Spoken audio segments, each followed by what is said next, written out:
એક શહેરમાં એક સજ્જન રિટાયર થયા અને તેમણે પોતાના માટે એક 400 એકરમાં બંગલો બનાવ્યો. તેમણે તે જમીન એટલે ખરીદી કારણ કે આ બંગલાની પાછળ આંબાના વૃક્ષો હતા અને તેમની પત્નીને કેરી ખૂબ જ પસંદ હતી. તે તેમના પરિવાર સાથે તે મકાનમાં રહેવા પણ જતા રહ્યા.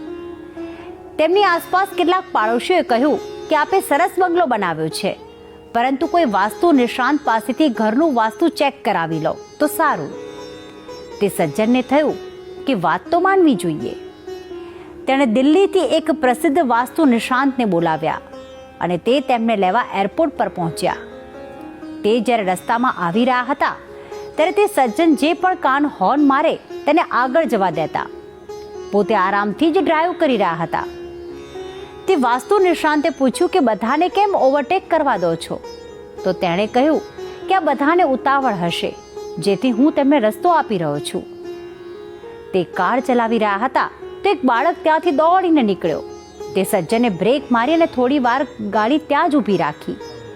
એટલામાં ત્યાંથી બીજો બાળક પર પસાર થયો. તો નિષ્ણાંતે ફરી કાર રોકી રાખવાનું કારણ પૂછ્યું. તો તેણે કહ્યું કે જ્યારે એક બાળક દોડ્યું ત્યારે જ હું સમજી ગયો હતો કે તે ભાગી રહ્યો છે. કોઈ તેની પાછળ ચોક્કસ હોઈ શકે, જેથી તેને કોઈ તકલીફ ન થાય તેથી મેં રાહ જોઈ. તે સજ્જન હવે બંગલાની પાસે પહોંચી ગયા તો તેણે જોયું કે કેટલાક બાળકો આંબા પાસે જઈ રહ્યા હતા. તે થોડીવાર ગાડીમાં જ બેસી રહ્યા, કારણ કે તેને લાગ્યું કે જો હું અત્યારે ગાડીથી ઉતરીશ તો બધા છોકરાઓ ડરીને ભાગી જશે અને કેરી નહીં તોડી શકે.